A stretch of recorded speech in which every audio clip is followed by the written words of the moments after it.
You are looking at Julian's pronunciation guide, where we look at how to pronounce better some of the most mispronounced words in the world, like this other curious word. But how do you say what you're looking for today? We are looking at how to pronounce this acronym and what does it mean.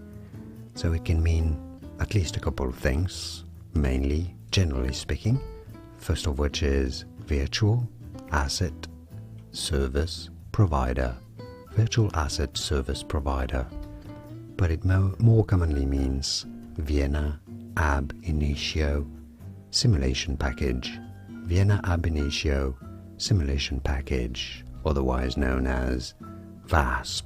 Yeah, it's easy, and now you know. Like and subscribe if you found this video useful. Thanks for your support. More videos for you here on how to pronounce more interesting vocabulary. I'll see you there to learn more. Thanks for watching. Here are more videos on how to pronounce more confusing words and names too many mispronounced. Like this video if you found it useful. I appreciate your support. I'll see you soon and thanks for watching.